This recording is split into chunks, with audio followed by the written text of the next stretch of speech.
मृत्यूचा आकडा हा 38 वर जाऊन पोहोचलेला आहे। तळीये गावात दरड कोसळली आणि या दरडीमध्ये 38 नागरिकांना आपला जीव गमवावा लागलाय।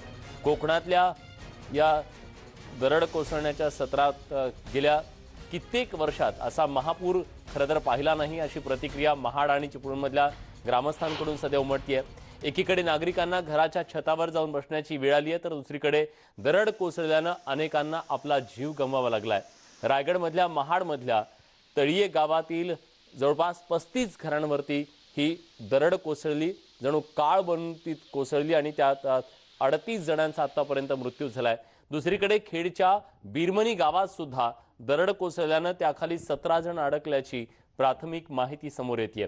या संपूर्ण परिसरामध्ये मदत कार्य पोहोचायला सुद्धा अनेक अडचणी येत आहेत आणि जे नागरिक या संपूर्ण दुर्घटनेमध्ये अडकलेले आहेत त्यांना मदतीची अत्यंत आवश्यकता आहे। पण वरून तुफान पाऊस कोसळतोय, अनेक नद्यांना पूर आलाय, त्यामुळे रस्ते वाहतुकीला अनेक अडचणी येत आहेत, रस्ते बंद झालेले आहेत। तर दुसऱ्या बाजूला या संपूर्ण परिस्थितीमध्ये मदत कार्य करण्यासाठी अनेक अडचणींचा सामना करावा लागतोय। स्वाती लोखंडे ढोके आपल्या प्रतिनिधी आता आपल्या सोबत आहेत। स्वाती, 38 हा आकडा खरं तर आणखी तो वाढेल असं सांगितलं जात आहे, पण तळीये गावातल्या या संपूर्ण लोकांना मदत कशी पोहोचवली जाते, त्यांना बाहेर काढण्यासाठी काय प्रयत्न केले जात आहेत?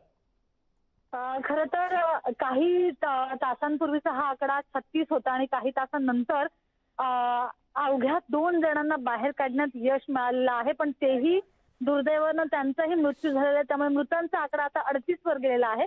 आपण जर या सगळ्या प्रकारात बघितलं तर या क्षणी तिथे खूप जोरदार पावसाला सुरुवात झालेली आहे, त्यामुळे बचाव कार्यातला सगळ्यात मोठा अडथळा आहे की धो-धो कोसळणारा पाऊस आणि दुसरे त्याचबरोबर की तिथे खूप मोठ्या प्रमाणात गर्दी पण झालेली आहे, असंही प्रशासनाकडून कळतंय।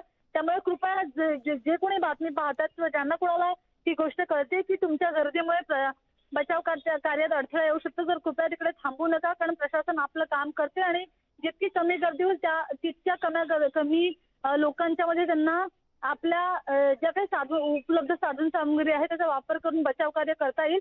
कारण ही फक्त एका ठिकाणी दरड कोसळली असे नाहीये, तर अनेक ठिकाणी म्हणजे जर आपण बघितलं की महाडमध्ये, खेडमध्ये वेगवेगळ्या ठिकाणी दरड कोसळल्याचं चित्र आहे। जसं कालपासून दरडी कोसळण्याच्या बातम्या येत आहेत आणि अजूनही पाऊस थांबलेला नाहीये। दुर्दैवानं मृतांचा आकडा वाढताना बघायला मिळतोय। धन्यवाद स्वाती, तुम्ही दिलेल्या सगळ्या सविस्तर माहितीबद्दल। तेव्हा 38 जणांचा आतापर्यंत मृत्यू झालेला आहे आणि तिथं मदत कार्य युद्धपातळीवर सुरू आहे, पण बग्यांची गर्दी सुद्धा तिथं जमलेली आहे, काही जण मदतीसाठी सुद्धा गेलेले असू शकतात। पण अशा परिस्थितीत यंत्रणांवर मात्र त्याचा अधिकचाच ताण येऊ शकतो, त्यामुळे गर्दी टाळणं अतिशय गरजेचं आहे। एका बाजूला दरडी कोसळण्याचं सत्र सुरू आहे, अनेकांना आपला जीव यात गमवावा लागलेला आहे। यंत्रणांच्या समोर मात्र मोठं आव्हान आहे, वरून धोधो कोसळणारा पाऊस, रस्त्यांवर असणाऱ्या अनेक अडचणी, पुराची परिस्थिती आणि त्यात मातीच्या या ढिगाऱ्याखालून एक एक जीव वाचवण्यासाठी त्यांचे शर्थीचे प्रयत्न। एका बाजूला